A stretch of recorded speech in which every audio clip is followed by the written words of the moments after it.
بسم الله الرحمن الرحيم الحمد لله رب العالمين والصلاة والسلام على أشرف المرسلين ونشهد أن لا إله إلا الله ونشهد أن محمدا عبده ورسوله وخليله وصفيه وسلم. أيها الإخوة والأخوات السلام عليكم ورحمة الله وبركاته. Donc on va traiter ce soir le thème du danger de l'islamophobie. Quelle réponse? Et donc c'est un sujet qui est important à l'heure actuelle, puisque nous sommes tous concernés par cette vague d'islamophobie rampante qui gagne du terrain autour de nous. Ce dont il faut se souvenir de façon tout à fait claire, c'est qu'en fait, ce combat qui oppose, combat entre guillemets, mais cette lutte, cette opposition entre les forces du bien et les forces du mal, remonte aux origines de notre humanité. Lorsque Allah subhanahu wa ta'ala a choisi de créer Adam, eh bien, il l'a créé de terre, puis il a insufflé en lui de son esprit. Et Adam a été créé, c'est le père de toute l'humanité, et bien entendu, le shaitan s'est opposé à lui, a refusé en fait de se prosterner, lorsque Dieu lui a ordonné de se prosterner devant Adam. Et il a dit je suis meilleur que lui, tu m'as créé de feu et lui tu l'as créé de terre. Donc ce qui signifie en clair que ce qui signifie en clair que si l'on observe ce qui s'est produit, eh bien le shaitan a refusé de se prosterner, donc de reconnaître l'ordre divin, parce qu'il n'adorait pas, il ne lui était pas demandé d'adorer Adam, mais de répondre à l'ordre divin, qui est de faire cette révérence devant Adam, et ainsi de montrer qu'on reconnaît en fait la supériorité d'Adam, puisque Adam, Allah, lui a donné un pouvoir, ou bien une faculté qui est celle de connaître. Donc il a enseigné à Adam tous les noms, et c'est ce qui fait cette distinction. Et en fait, le shaitan a mis en avant un argument qui est qu'il est créé de feu et qu'Adam est créé de terre. Et quand on réfléchit à cette question-là, eh bien on voit que, en fait, il a mis une distinction par rapport aux origines, par rapport à l'élément constitutif dont il a été créé, lui, à l'origine, par rapport à l'être humain, mais il n'a pas vu quelque chose qui est beaucoup plus important. Et cette chose qui est plus importante, c'est en fait, peut-être ce micro, comment vous le mettez finalement? Peut-être le mettre. On va voir. Voilà. Alors comme ça va, Inch'Allah? Bon. Oui, autrement, comme ça, il tourne avec la tête et on n'a pas des allers-retours de son. C'est juste. Il faut juste l'orienter comme ça. D'accord, comme ça va. Allah ikrimak shir. Jazakallah. Comme quoi, il faut toujours commencer par écouter les chouyours, au lieu d'en faire qu'à sa tête. Bon. Alors, simplement, donc quand il a créé Adam ainsi, et il a demandé aux anges d'agir de la sorte, tous le firent, sauf Iblis, Aba wastakbara wa kana min al-kafirin, comme vous le savez. Donc cet élément de la foi, de la spiritualité qui est universelle, qui est la soumission à Dieu, eh bien a toujours rencontré contre lui une forme de particularisme racial qui correspond à cette prise de position du shaitan. Je suis meilleur qu'autrui du fait de mon origine, du fait de la race par rapport aux êtres humains, et aussi cela va se traduire dans une forme de particularisme tribal ou national. Et donc cette opposition entre le message de l'islam qui est universel et qui va mettre l'humain au-dessus de tout, et les tenants du tribalisme, c'est-à-dire de cette identité nationale exacerbée, ce qui fait mon identité, c'est que je suis français, ou bien que je suis hollandais, ou bien que je suis marocain, ou bien que je suis tunisien. Cette façon de se donner une identité comme si elle était une référence absolue, c'est aussi quelque chose qui marque une opposition par rapport à une valeur qui est beaucoup plus importante. Cette valeur qui est plus importante, c'est que nous sommes tous des êtres humains, égaux devant notre Créateur subhanahu wa ta'ala. Égaux devant notre Créateur subhanahu wa ta'ala. Donc, en vertu de cette identité nationale, on aura tendance à dire soit l'on est ainsi, soit l'on est exclu. Et il va y avoir une opposition. Donc, vous voyez que c'est quelque chose qui remonte au début de l'humanité, cette conception des choses. Il faut le comprendre. Le message de l'islam est un message de miséricorde universelle qui s'adresse à toute l'humanité. On peut aussi expliquer pourquoi est-ce qu'il y a cette hostilité contre l'islam. On parle aussi d'islamophobie diffuse. C'est comme si tout d'un coup, dans la société dans laquelle on évolue, eh bien, se propage ce sentiment qui va accaparer les esprits et qui va amener les uns à rejeter les autres, justement par la peur de l'islam. On voit bien que ce sentiment, il circule comme si les gens finissent maintenant par, simplement en observant quelqu'un qui représente un type d'individu, parce qu'il est musulman, parce qu'il est pratiquant, eh bien, est un danger potentiel. Alors, une des explications que l'on peut donner, c'est que, moi je donne souvent cette image. Comme ça va pas? Comme ça, il y a des problèmes de... Hein? Bon. Bismillah ar-Rahman ar-Rahim. Très bien, il n'y a pas de problème. Donc moi, l'exemple que je donne pour essayer de faire comprendre pourquoi ce message de l'islam, il est troublant, il est gênant. On peut imaginer des hommes qui vivent dans une salle qui est obscure. Et ce n'est pas fait pour l'homme, parce que l'homme a des yeux pour voir. Mais il n'y a pas beaucoup de lumière dans cette salle. Et puisque c'est ainsi, puisque l'homme a des yeux pour voir, eh bien, il y a des gens qui ont installé dans cette salle des stands, des tables, où ils vendent des produits, ils exposent des choses. Ils ont des bougies, des lumières, des idoles, des choses qui attirent les êtres humains, parce qu'il y a de la lumière, parce qu'on leur dit « venez à notre table », et comme ça on fait le commerce, un certain commerce qui permet d'en vivre et qui permet de donner un peu de lumière, parce que les hommes ont des yeux pour voir, ils ont besoin de lumière. Et chacun à sa table et vend quelque chose. Et en fait, ce qu'il y a sur la table, ce sont des idoles.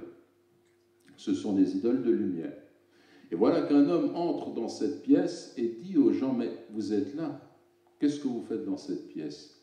En fait, vous voyez bien, là, les volets, cette grande fenêtre qui est ici, et là, mais il suffirait de pousser les volets, puis de faire entrer la lumière du jour, et tout le monde verrait clairement ce qu'il faut voir dans cette pièce, les hommes ayant des yeux pour voir.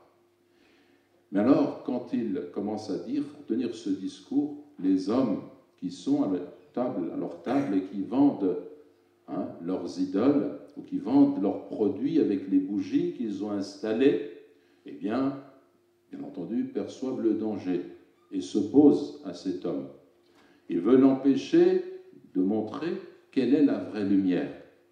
Alors ils vont chercher à l'empêcher d'agir de cette façon-là. Mais l'homme, avec force, il commence à pousser le volet. Et la lumière du jour, à l'extérieur, commence à entrer dans cette pièce. La lumière du jour, elle est forte par rapport à des gens qui ont eu l'habitude de vivre plongés dans les ténèbres. Donc vous savez très bien que quand quelqu'un restait des jours et des jours dans les ténèbres, dès qu'il voit trop de lumière, ça lui fait mal aux yeux. À peine le rayon de cette lumière entre dans cette pièce que des gens se mettent à crier parce qu'ils ont mal. Il y en a qui ont mal parce qu'ils se rendent compte tout d'un coup qu'ils ont vécu dans l'erreur, dans les ténèbres, qu'ils se sont trompés. Il y a autre chose qui est beaucoup plus vraie. Alors cette image que je vous donne, en fait, elle est comparable à ceux qui sont porteurs du message de l'islam, de ce que représente l'islam. Allahu nuru samawati wal ard, Dieu est la lumière des cieux et de la terre. Allah, subhanahu wa ta'ala, le tawhid, c'est cette lumière dont les hommes ont besoin pour comprendre le sens de la vie. Parce que lorsqu'ils reconnaissent leur Créateur unique, qu'ils rejettent les idoles, qu'ils rejettent ce marché des idoles et qu'ils se tournent vers le Créateur, subhanahu wa ta'ala, eh bien dans ce cas-là, qu'est-ce qui se passe? Ils vont voir les choses telles qu'elles sont, dans la lumière du jour, et chaque chose va prendre sa place réelle. Il n'y aura pas de place pour le mensonge, pour la tricherie, pour le vol, l'exploitation, la tyrannie.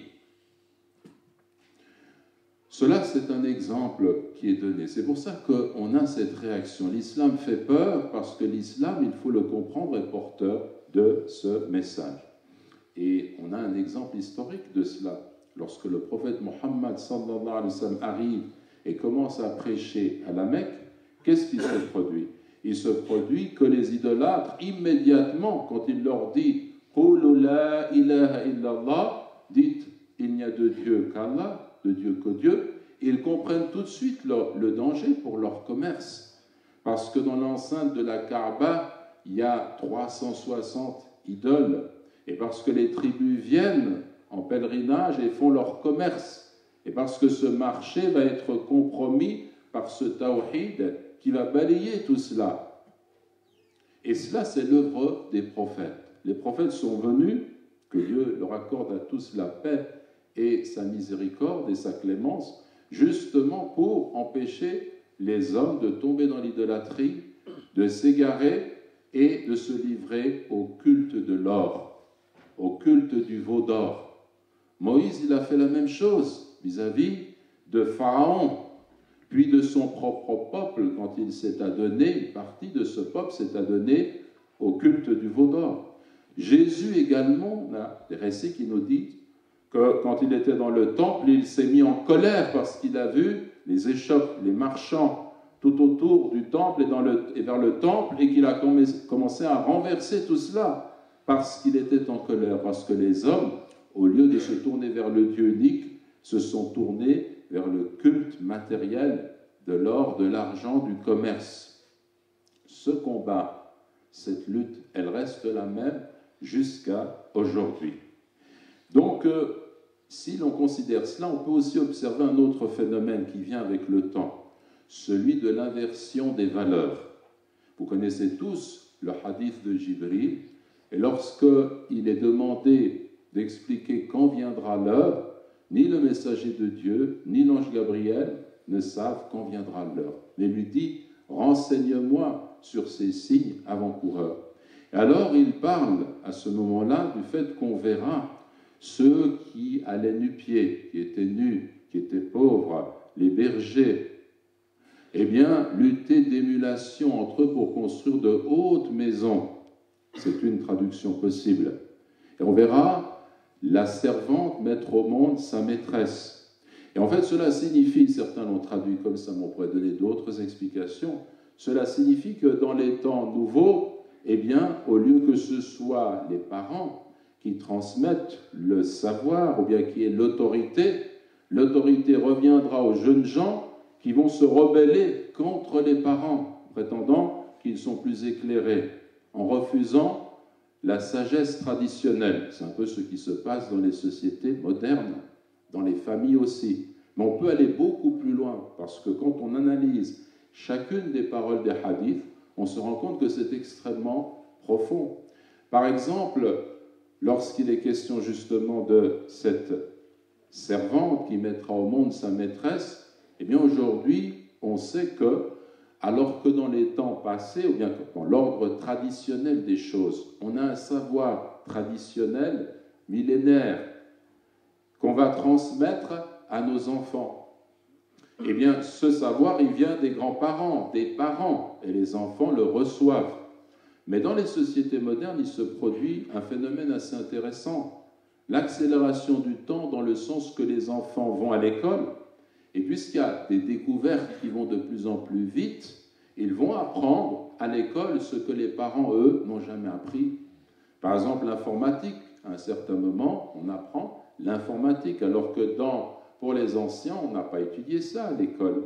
L'économie, aujourd'hui, prend une place dans les sciences qui sont enseignées, alors que nous, quand on était dans notre cursus scolaire, on n'avait pas l'économie. Et ces savoirs-là, ce sont les enfants qui les acquièrent et ils reviennent à la maison avec. Ce qui est intéressant parce que cela signifie qu'au lieu que le savoir soit donné de génération en génération, grands-parents, parents, puis enfants, le savoir maintenant, avec ce phénomène des temps nouveaux, vient de devant. Il vient des enfants vers les parents. Et certains analysent ça, ils disent qu'il y a comme un renversement dans l'ordre de la transmission des connaissances. Vous voyez, c'est tout à fait ce que nous dit le hadith. Et plus on va loin, plus on se rend compte que chacune des paroles qu'on trouve dans les hadiths trouve son écho aujourd'hui par rapport à ce qui se passe de façon tout à fait évidente. Donc, l'inversion des valeurs. Moi, on peut la remarquer, cette inversion des valeurs.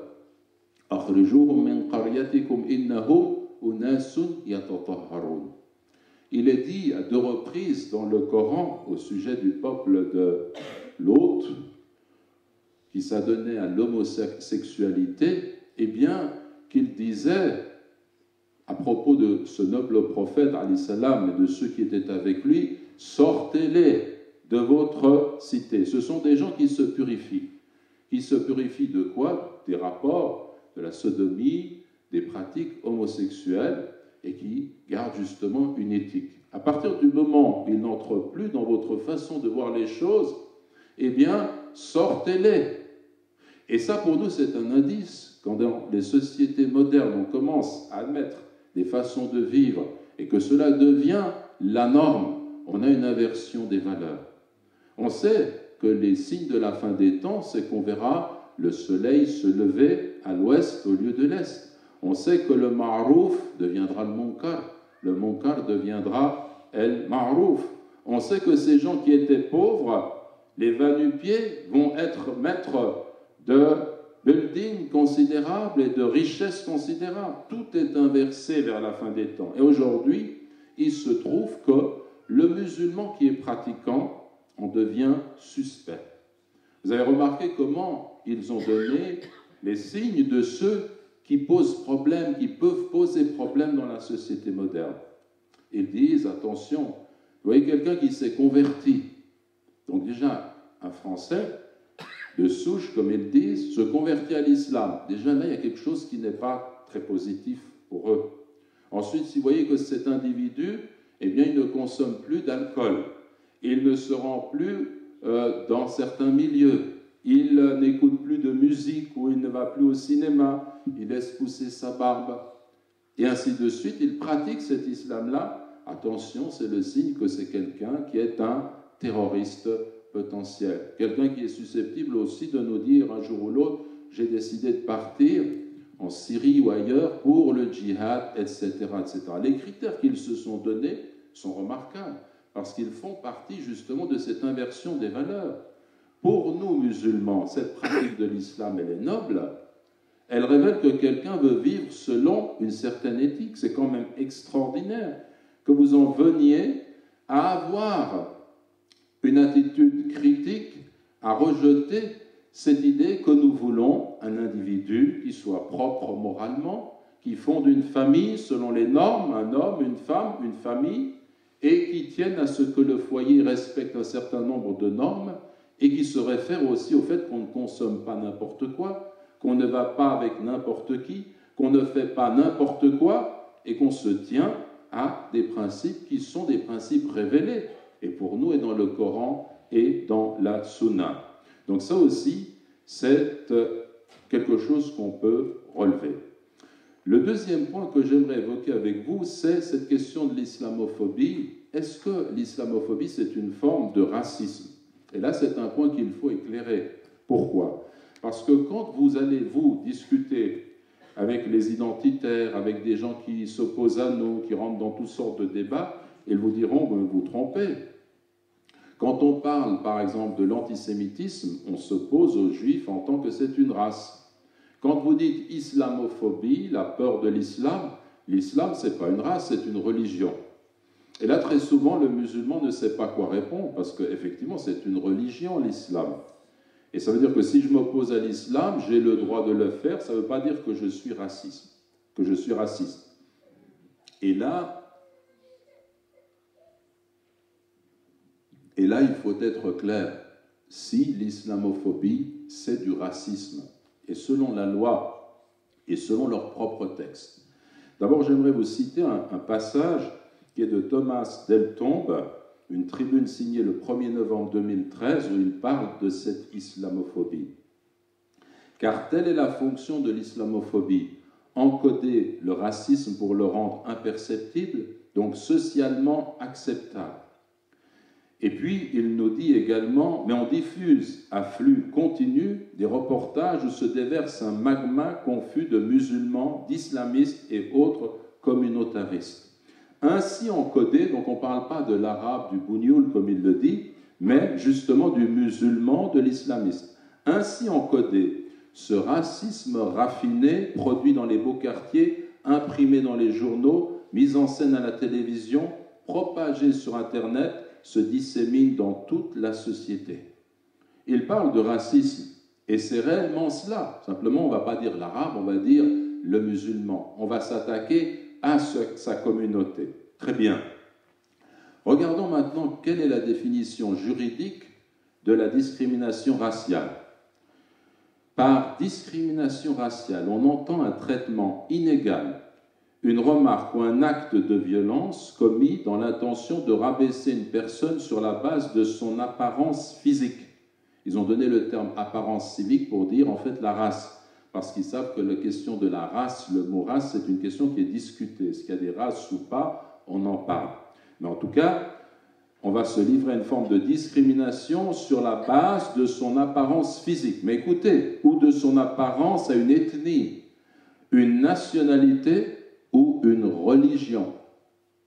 Donc si on s'en prend à quelqu'un de façon spécifique parce qu'il est musulman, on est juridiquement dans la définition de la discrimination raciale. En Suisse, nous avons un article 261 bis qui concerne la discrimination raciale et on a ce point-là que j'aimerais vous livrer. On va le retrouver aussi dans d'autres juridictions.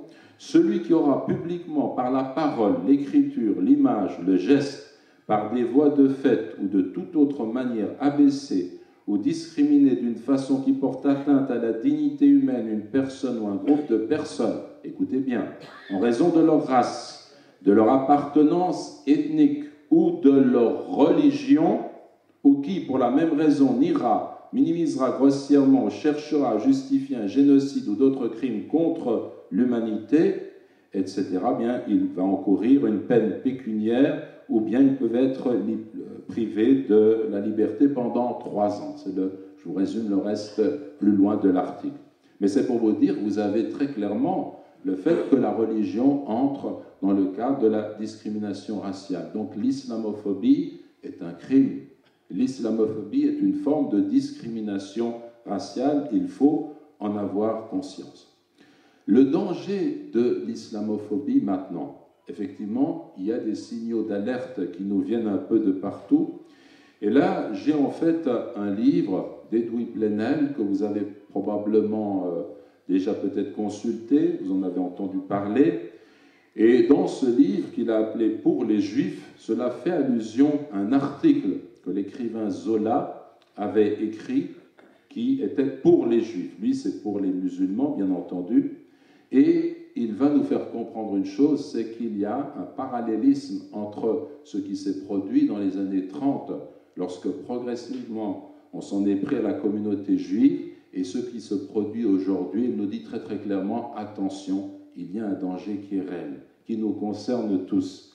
Alors là aussi, je vais me permettre de vous lire un passage où il nous parle justement, et là ce sont des références qui sont sérieuses.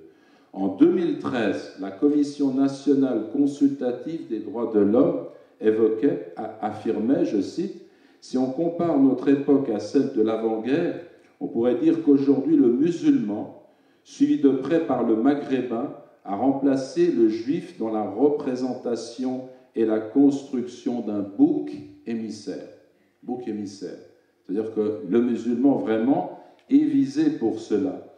Et vous avez également le fait qu'il y a des amalgames qui sont entretenus. Alors je vous donne un autre passage où il nous dit, ça c'est Edoui Plenel, confondre une entière communauté d'origine, de culture ou de croyance, avec les actes de quelques individus qui s'en réclament ou s'en prévalent, c'est faire le lit de l'injustice.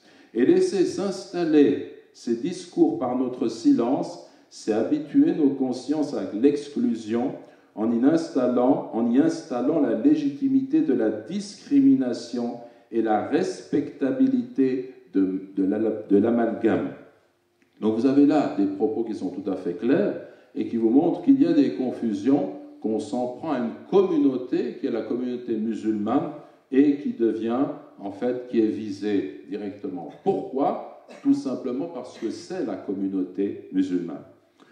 Très récemment, le président du CRIF avait dit, en substance, enfin ce sont ses mots, « Tous les musulmans ne sont pas des terroristes. » Merci beaucoup. « Tous les musulmans ne sont pas des terroristes. » Mais il ajoute, « Mais tous les terroristes sont musulmans. » Vous voyez, le président du CRIF, Kuckerman, Roger Kuckerman, c'est un homme qui est dangereux parce qu'il commence à donner, en fait, à aller dans ce sens-là pour dire, en fait, le problème, c'est le problème des musulmans en réalité. Et on l'entend dire dans le congrès, lors du congrès juif, les musulmans, enfin, en substance, c'est ce qu'il avance, les musulmans sont nombreux, donc il faut clairement que les juifs s'allient aux chrétiens, aux bouddhistes et à toutes les autres entités pour s'opposer ensemble au danger que représente l'islam. Il le dit très clairement.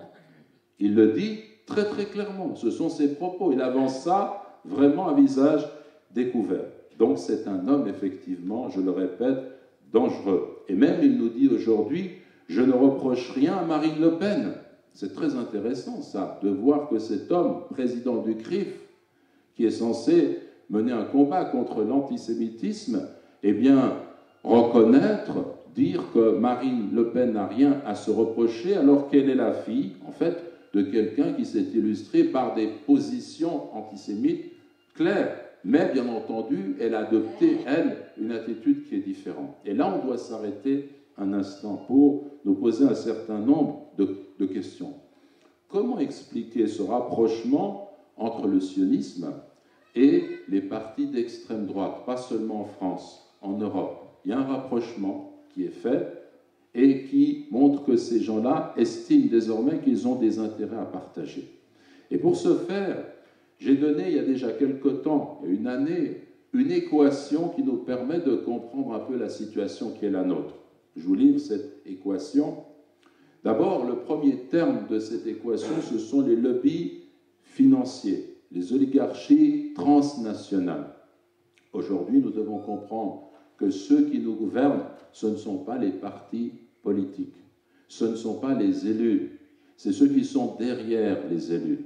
Et quand on observe que les conseillers financiers pour Sarkozy ou pour Hollande sont en fait, il y a une même mainmise derrière qui oriente la politique, nous, on a l'impression d'être libre dans les démocraties, entre guillemets, gauche, droite, puis de temps en temps, ça fait droite, droite, gauche. Hein, au gré des élections, les gens votent et pensent être libres. Mais il y a quelqu'un derrière qui dit gauche, droite. Et cela, c'est quelque chose qui dépasse les frontières de tel et tel pays aujourd'hui. Donc il y a des gens qui sont puissants parce qu'ils représentent les lobbies financiers. Ils peuvent agir au niveau politique, au niveau médiatique, au niveau culturel. Ils peuvent orienter dans une forme de pensée unique les nations. Et ce qui est grave, c'est que cette pensée unique, elle va dans le sens d'élever très haut le projet sioniste et de condamner sans distinction tout ce qui relève d'un islam qui est engagé. Par conséquent, vous avez d'abord ce premier plan, lobby financier. Plus on ajoute à cela la précarité.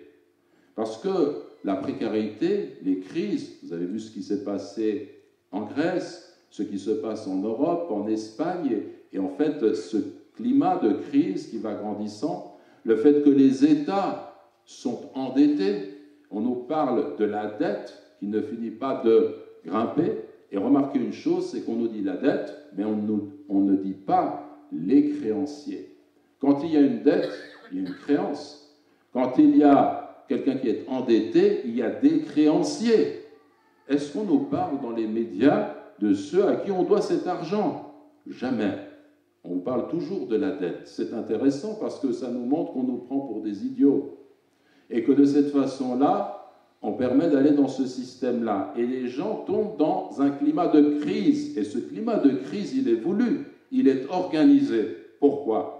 Parce qu'ainsi, les gens, quand ils sont dans une situation de tension sociale, ils cherchent quoi? Ils cherchent le responsable.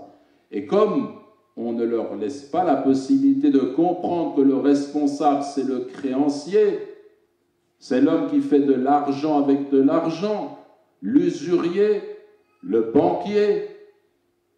On n'a pas le droit d'aller dans ce domaine, c'est extrêmement dangereux.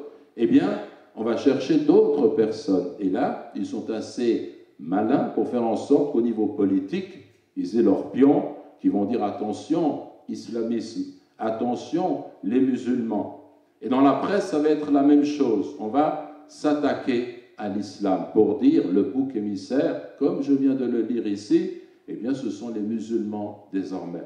Il y a 5 millions de chômeurs, ben, il y a 5 millions de musulmans en trop. Il y a des attentats qui se produisent, eh bien, ce sont en fait l'occasion de dire, vous avez vu, on avait bien raison de vous dire que le problème vient essentiellement de ces gens qui sont musulmans et dont la définition par excellence est d'être liés à la doctrine musulmane avec tout ce qu'elle peut représenter. Donc vous avez les lobbies financiers, plus la précarité, plus le bouc émissaire, plus cela ne suffit pas, plus les attentats au carré. C'est une équation, vous me permettrez de le dire de cette façon-là. Des attentats qui se répètent. Et chaque fois qu'il y a un attentat, eh bien cela va permettre justement d'aller dans le sens égal, tout ça est égal à l'exclusion, le génocide, voire même pour certains, ça pourrait être une sorte de guerre civile, je ne sais pas, ils veulent aller jusqu'où. Mais imaginez que d'autres attentats se produisent. Et avec ce que l'on voit à travers les médias, eh bien entendu, la population peut, à un moment donné, commencer à prendre des dispositions tout à fait néfastes. Et c'est ce que dit Edoui Plenel. Il dit, attention, on va dans ce sens-là.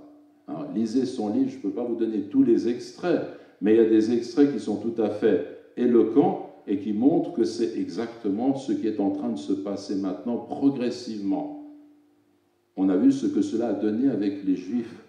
On a vu les atrocités commises par les nazis. Or, les nazis, à l'époque, eh bien, ils défendaient à la fois le nationalisme, l'identité, comme on voit d'autres défendre l'identité également.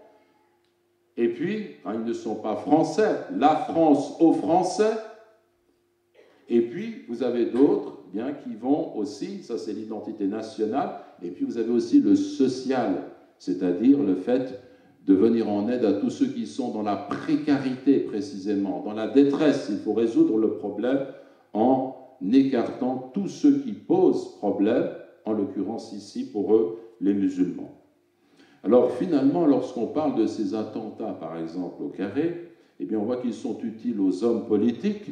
Par exemple, François Hollande, avant ces attentats, c'était un homme qui, dans les sondages, était écarté, il était effondré, et après les attentats, c'est un homme, machallah, on l'a vu souriant, heureux, plein d'énergie, et remonte dans les sondages. C'est quand même extraordinaire, ça, parce que ce drame appelle une forme, justement, de remise en question du système, et là, c'est le même phénomène qui s'est produit avec Bush lorsqu'il était au plus bas des sondages, et après le 11 septembre, il a décollé de la même façon. Ces attentats, ils sont utiles aussi à la presse, à Charlie Hebdo et à d'autres, parce qu'on vend ainsi du papier, et tout de même qu'on nous dise, il faut dire « je suis Charlie », non, on n'est pas Charlie, d'une part, et d'autre part, on conserve cette liberté essentielle de dire que tout de même, faire de l'argent en insultant ce qui est le plus cher à nos concitoyens, en quoi cela est-il respectable? C'est vulgaire et c'est quelque chose qu'on ne peut pas admettre. D'ailleurs, par rapport à cette question des caricatures, il serait bon qu'on soit tout à fait clair là-dessus. Nous avons le droit de dire qu'il y a des limites à la liberté d'expression. Même le pape François a dit une parole qui est tout à fait respectable. Il a dit, si on insulte, si mon ami insulte ma mère, je peux lui donner un coup de poing, et donc c'est quelque chose qui serait naturel en fait, parce qu'il insulte ma mère. Lorsque l'on s'en prend au prophète de l'islam, par rapport à une communauté, qu'est-ce qu'on attend dans ce cas-là? Pourquoi est-ce que l'on va dans ce sens-là? Est-ce que c'est cela la liberté? La liberté, c'est pas cela. La liberté, elle ne se conçoit que dans la dignité et le respect du prochain. Il y a des limites qu'on ne peut pas franchir. Et eux, ils le savent qu'il y a des limites qu'on ne peut pas franchir. On ne peut pas faire aujourd'hui l'éloge de ce qu'a fait Hitler. On ne peut pas remettre en cause les atrocités commises lors de la Shoah. Donc là aussi, il y a des limites. Nous disons en tant que musulmans, c'est vrai, il y a des limites, il y a des choses, il ne faut pas blesser les autres, ça ne sert à rien. Mais il ne faut pas qu'il y ait deux poids, deux mesures. Il ne faut pas qu'il y ait des gens qui, en fait, soient plus respectables que d'autres. Il faut que tout le monde, nous soyons tous égaux devant la loi, selon les mêmes normes, selon le même principe de cette dignité. Donc, nous disons, il y a des limites à la liberté d'expression, et ces limites s'appellent la dignité. N'oubliez pas ça. Ça, c'est très important. La dignité, non, on n'accepte pas ça. On n'accepte pas qu'on insulte le prophète Mohammed. N'insultez pas le prophète. Respectez le prophète. Au fond de nous-mêmes, on ne peut pas accepter ça. Mais, est-ce que ça veut dire que l'on va verser dans la violence, que l'on va s'en prendre à vous de cette façon-là? Pas du tout. D'ailleurs, pour nous, ces attentats, il y a 1000 points d'interrogation. Dans un état de droit, avant de décider que ces gens-là sont les responsables de ce qui s'est produit, de les tuer, eh bien, il faudrait mener une enquête. Un état de droit, c'est ça. Même quand on est pratiquement sûr qu'on a attrapé un assassin, on ne dit pas que c'est l'assassin avant d'avoir fait un procès, d'avoir fait une enquête précise. Vous remarquez que tous ces gens-là qu'on accuse justement de terrorisme, ces jeunes gens, d'abord, ils ont des liens un peu étranges avec les renseignements, et ensuite, avant qu'ils aient pu témoigner ou parler, ils sont éliminés, ils sont tués. Un peu comme Ben Laden, qui a disparu, il est mort bien avant la date dont on nous a parlé, mais en fait, c'est une façon de dire qu'on ne veut pas de témoignage, parce qu'il y a énormément de questions que l'on peut se poser, bien entendu. Donc, cela signifie que nous disons une chose, la dignité, respecter le messager de Dieu, mais encore, on ne va pas répondre par la violence. Voilà, on va leur dire, très bien, c'est votre chemin. Sachez qu'en fait, cette caricature, eh bien, ne représente pas le messager de Dieu. En fait, qu'est-ce qu'elle représente? Elle représente ce que se figure le dessinateur au moment où il projette sa conception des choses. Donc, vous savez que quand quelqu'un dessine, un artiste, par exemple, eh bien, on a toujours sur sa toile la marque que c'est cet artiste qui a dessiné. Par exemple, Van Gogh, vous savez très bien, les coups de pinceau, la façon de dessiner, on sait que c'est Van Gogh qui a fait cette toile. Mais je ne vais pas comparer, bien entendu, des artistes avec ce que l'on voit au niveau de Charlie Hebdo, parce qu'on verse dans la vulgarité. Pour moi, ce n'est pas de l'art, mais pourtant, on voit à travers leurs dessins ce qu'ils se figurent. Donc, quand ils nous donnent ces images, ils ne font que révéler la noirceur qui habite leurs âmes. Le manque d'intelligence et de compréhension de ce que représente la lumière de la prophétie. Par conséquent, ces images n'ont rien à voir avec le messager de Dieu. Donc on laisse les choses et on considère que ça n'a rien à voir avec le messager de Dieu. Ce n'est qu'une image de ce que se représente celui qui dessine et cela le concerne. Donc on n'a pas entré dans un conflit quel qu'il soit à cet endroit. Donc ça, c'est un point qui est aussi important, et ces attentats, bien entendu, vont profiter aux partis d'extrême droite qui vont dire justement, vous avez bien dit que eh bien, ces étrangers, que ces islamistes, que ces musulmans nous posent un grand problème. Je vais terminer en parlant maintenant d'un certain nombre de remèdes. Lorsqu'on parle de l'islamophobie, on veut voir qu'elle se propage au niveau politique, à travers le discours des hommes politiques. On peut aussi voir qu'elle se propage au niveau médiatique. Et on peut voir aussi qu'elle se propage sous la forme de cette islamophobie diffuse qui gagne du terrain, comme on l'a dit. À ce propos, je vous recommande le livre de Nabil El-Nasri, qui est sorti déjà il y a un certain temps, les 7 défis capitaux. Il y a un chapitre sur l'islamophobie et sur les remèdes qu'on peut apporter également, où il précise un certain nombre de choses qui sont importantes. Mais nous, par rapport à cette situation, qu'est-ce que l'on peut faire? Premièrement, nous devons nous organiser sur le plan politique. Cela signifie qu'en tant que communauté musulmane, nous sommes extrêmement nombreux, mais nous sommes divisés, nous sommes faibles, nous ne sommes pas des citoyens. Nous ne sommes pas capables de faire valoir nos droits sur le plan politique. Comment est-ce que cela peut se réaliser? Cela peut se réaliser par l'union des musulmans.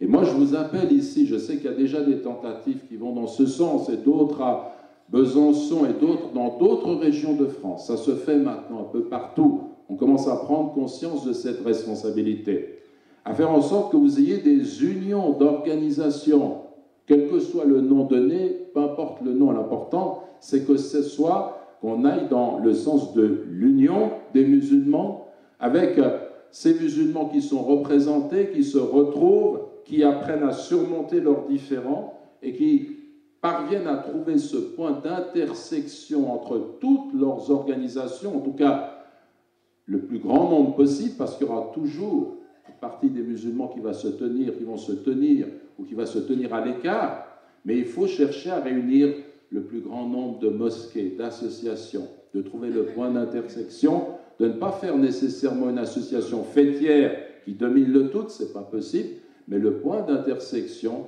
qui nous permet de coordonner nos activités, de nous connaître entre nous en tant que musulmans, de nous respecter, de nous compléter et d'être en quelque sorte représentatif de cette communauté sur le plan politique, sur le plan des orientations politiques. Ça, c'est un point qui est important. Vous voyez bien que l'extrême droite gagne du terrain. Et faites une analyse historique. Regardez ce qui s'est passé dans les années 30 avec Hitler. Hitler, c'est quelqu'un qu'on nous présente aujourd'hui comme un dictateur qui est fou. Mais quand on regarde son histoire, bon, c'est quelqu'un qui a une doctrine monstrueuse, bien entendu que nous rejetons. Mais quand on regarde son parcours politique, c'était quelqu'un qui a respecté au début la démocratie et qui a dit, si dans 4 ans, parce qu'il y a un même schéma, il y avait un schéma de crise, il y avait la crise, et les Allemands, voyant en lui quelqu'un qui était capable de redresser la situation. Comment? En désignant un bouc émissaire. Les Juifs sont responsables de tout ce qui arrive. Donc, sur cette base-là, il a défini une identité raciale contre les Juifs, et du fait de la crise, et puis il y a eu des va-et-vient. À un moment donné, ils ont échoué au niveau des élections. Et son entourage a dit qu'il fallait reprendre de nouvelles stratégies. Donc ils ont épousé ces allers-retours de tout ce qui concerne le combat politique pour gagner, reculer, avancer. Et au final, ils l'ont remporté. Donc ça veut dire que si vous regardez ça, il disait, si dans 4 ans je n'ai pas redressé le pays, vous pourrez me juger, m'écarter. Ça, c'est Hitler qui parlait ainsi. Ensuite, quand il a pris le pouvoir, eh bien, il s'est livré aux atrocités que l'on connaît, innommables, qui consistent dans sa folie à exterminer le juif parce qu'il est juif. C'est une atrocité. C'est quelque chose, bien entendu, auquel le musulman s'oppose en fonction même des droits de l'homme tels qu'ils sont définis dans le Coran, dans la Sunna. On ne s'en prend pas une race en tant que telle en islam. C'est quelque chose qui est une aberration. Mais aujourd'hui, c'est comme si venait le tour des musulmans. Il faut en avoir conscience. Je sais que parmi vous, il y en a qui m'écoutent, qui disent qu'il exagère. Je ne pense pas, parce que je vous donne des sources. Je suis venu avec quelques sources pour vous rendre attentif au fait que la situation devient critique et que nous ne pouvons pas rester maintenant assis à observer la vague venir nous submerger et dans laquelle on finira par se noyer si on ne fait rien. D'autre part, il y a les activités sur le plan social. Le plan social, ça veut dire, ici j'ai par exemple, si vous permettez juste, par exemple, il faut avoir des portes ouvertes, organiser des portes ouvertes pour être ouvert sur la communauté. Les journées du patrimoine, les musulmans devraient participer à cela. L'intégration d'actions sociales et de solidarité. n'est-ce pas? On va aller dans le sens de ces actions sociales, solidaires. Également, la réalisation tout au long de l'année d'actions de bienfaisance, et il donne des exemples. Et donc, commencer à avoir cette attitude qui fait que les musulmans, en citoyens, qui partagent les problèmes de la société dans laquelle ils vivent, vont aider le musulman et le non-musulman, vont se mettre au service, en bons citoyens français, de l'ensemble de la communauté, parce qu'un bon musulman ne peut être qu'un bon citoyen qui défend le bien de tous les membres de cette société. Donc sur le plan social, il faut s'investir. Sur le plan culturel également, nous avons engagé un débat au niveau des pensées. Et là, on doit être aussi clair. Les pensées, ça ne veut pas dire, comme on dit laïcité, laïcité, laïcité, très bien laïcité. Qu'est-ce que ça veut dire, ça? Ça, c'est le discours d'un policier qui fait de la politique. Laïcité, laïcité, laïcité, tu te ranges ou bien tu es l'ennemi qu'il faut combattre. Qu'est-ce que ça veut dire? Le débat de civilisation suppose qu'on ait suffisamment de connaissances, d'intelligence, de profondeur au niveau culturel pour se dire mais il n'y a pas qu'une seule civilisation, il n'y a pas qu'une seule façon de voir. Dans l'histoire occidentale, il y a eu la laïcité qui a été élaborée pour aboutir à certaines choses. Une laïcité de combat contre la religion, ou bien une laïcité qui est plus ouverte, qui inclut tout le monde et qui reste neutre au niveau de l'État. On a toutes sortes de combinaisons possibles. Mais vous avez d'autres cultures qui vous disent il y a une autre façon de voir la vie. Pour le musulman, eh bien le tawhid est au cœur de la cité. Pour le musulman, ce qui permet d'organiser la vie politique, la vie économique, la vie culturelle, la vie sociale, l'engagement au service de tous, ce sont des principes de foi qui permettent d'organiser tout cela. Et lorsqu'on est dans le monde musulman, il y a des tentatives qui sont faites pour justement donner ce modèle. Mais lorsque les musulmans essayent d'aller vers ce modèle, observez comment ils sont combattus. En Égypte, comment le président Morsi a été écarté, lui qui est l'élu, et comment le criminel de guerre Sisi est soutenu, y compris par le gouvernement français. On lui vend des avions à quelqu'un qui a fait un coup d'État, qui devrait être conduit au tribunal de la haine, alors que les frères sont en prison, eux qui ont défendu un processus où on respecte tous les citoyens égyptiens. Alors que le président Morsi, lorsqu'il s'est exprimé, on lui a dit « Qu'est-ce que vous allez faire maintenant que vous êtes au pouvoir des minorités coptes ?» Réponse, mais il n'y a pas de minorité copte en Égypte. Les coptes, les chrétiens, ce sont des citoyens comme les autres. Nous sommes tous égaux dans cette communauté égyptienne. Il n'y a pas une conception d'une minorité qu'on va mettre comme cela de côté. Et il était pour l'alternance politique.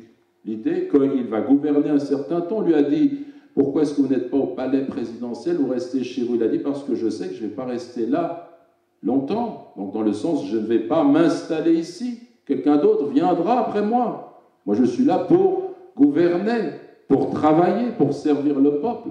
Voilà dans quoi était engagée l'Égypte.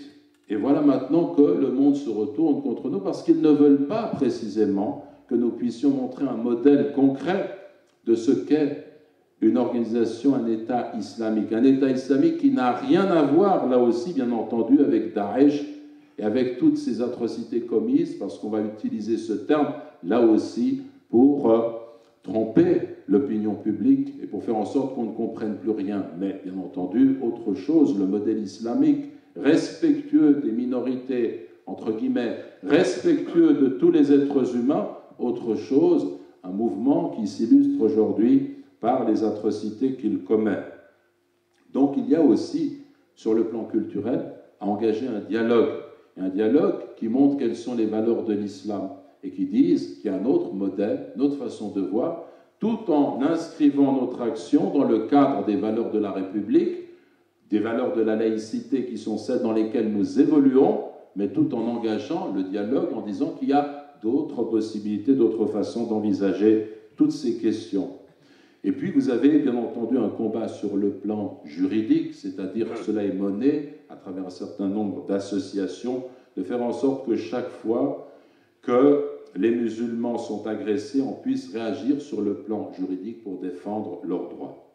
Pour terminer, le dernier point qui est essentiel et qui concerne chacun d'entre nous, c'est celui de la darwa.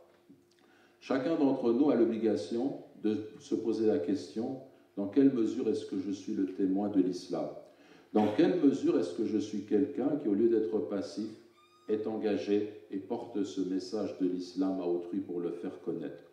Aujourd'hui, nous sommes dans une situation où l'islam est méconnu, où il y a un rejet, il y a une méfiance, il y a une peur. La réponse à cela, ce n'est pas d'avoir peur nous-mêmes, de nous replier et de faire en sorte d'entrer dans une logique de confrontation.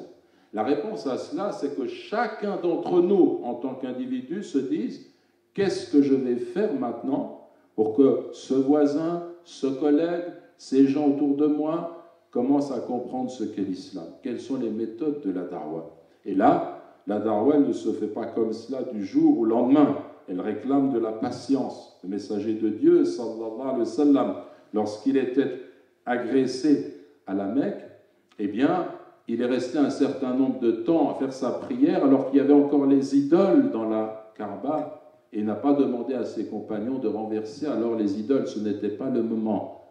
Donc il y a un temps de progression qu'il faut respecter dans la darwa. Pendant le pacte de l'Hudaybiyah, il a accepté, il a fait des concessions aux mushriki, aux polythéistes. Pourquoi? Pour gagner du temps. Il y a une période de paix. Et pendant cette période de paix, eh bien, il y a eu plus de convertis à l'islam que pendant toute cette période où il était en opposition avec Quraysh, avec les tribus polythéistes. Ce qui signifie que nous ne voulons pas, nous, de confrontation. Dans un climat de paix, nous avons la possibilité de faire connaître l'islam. Et donc cela signifie qu'il faut aujourd'hui profiter encore peut-être des derniers instants qu'il nous reste, parce que ça devient dangereux, pour commencer, pour aller dans le sens de faire connaître l'islam aux autres. Et cela réclame encore une fois de la patience. La semaine dernière, vendredi dernier, j'étais à Pontarlier, invité, et les frères ont fait un effort. Ils ont ouvert une salle, et je suis allé, c'est en fait quelque part dans un climat montagneux, et on est arrivé, et là on était surpris parce que la salle, machallah, était pratiquement remplie de Français, dans le sens de gens qui ne sont pas musulmans, et qui étaient là. Et il y a eu un débat, on a parlé justement, on a introduit l'islam. J'ai essayé d'introduire l'islam pour faire comprendre certains aspects, pour qu'il y ait un dialogue, pour parler de certaines choses. Et le dialogue, eh bien, était vraiment positif. C'est-à-dire qu'il y avait une possibilité d'avoir des points de vue différents sur certains points, mais le dialogue était positif. Moi, je pose la question de savoir depuis combien de temps est-ce que nous faisons, nous, des exposés? On est dans les mosquées, on est entre nous, mais par rapport aux autres. Par rapport, parce qu'ils ont fait ça simplement, c'est une salle, elle n'était pas trop grande, ils ont invité des gens et ils ont discuté avec les gens. À la limite, il n'est même pas nécessaire d'inviter un conférencier d'ailleurs. Il y a des gens qui, parmi vous, peuvent présenter un petit exposé de 20 minutes, de 30 minutes sur des points de l'islam et on discute. Et quand on discute, on écoute l'autre. Et on admet, on comprend son point de vue parce qu'il n'a pas les mêmes sources que nous. On entre dans ce dialogue.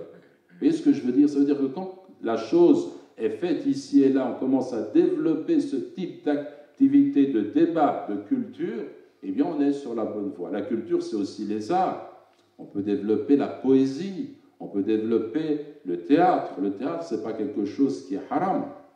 Le théâtre, c'est quelque chose qui est licite, pour autant qu'on respecte l'éthique musulmane. Et la preuve que c'est quelque chose qui est licite, c'est que dans le hadith de Jibril, Gabriel, lorsqu'il entre et il pose ses questions au messager de Dieu, sallallahu alayhi wa sallam, eh bien il prend l'aspect d'un être humain. Or, Jibril, alayhi salam, n'est pas un humain. Donc il joue pendant quelque temps un rôle dans un but pédagogique de façon à ce que les gens soient pris et écoutent et soient intéressés. C'est cela, la comédie. Quand on va jouer un rôle, on peut très bien le faire dans ce but d'inculquer des principes et des valeurs et ainsi de suite. Il faut exploiter tous ces champs culturels. Dans notre communauté, on a des gens qui ont des dons qui ont des vocations, il faut les faire ressortir. Et puis, une chose que je dis, et je vais terminer par cela, c'est qu'en fait, je résume, on a dans la communication plusieurs degrés de communication. L'un des degrés, c'est celui du concept.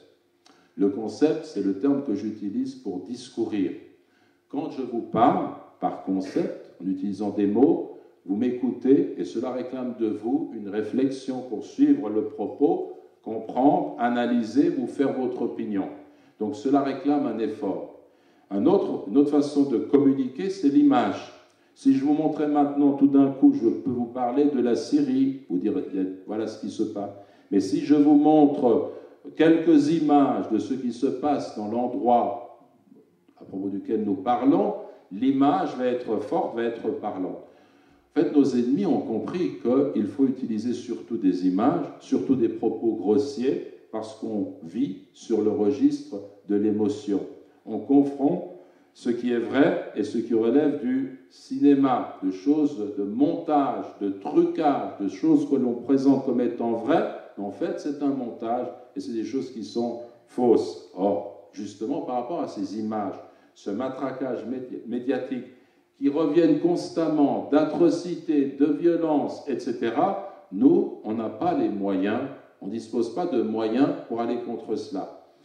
Si toutefois on a une possibilité aujourd'hui d'utiliser Internet, il y a toutes sortes de réseaux sociaux, de sites et d'endroits où on peut aller pour précisément transmettre le message de l'islam à travers un propos qui peut toucher beaucoup de monde aujourd'hui. Donc il ne faut pas négliger ce domaine-là. Mais il reste que par rapport aux images, eh bien on est complètement dominé par ça. C'est très difficile de répondre. Et l'émotion l'emporte sur la réflexion.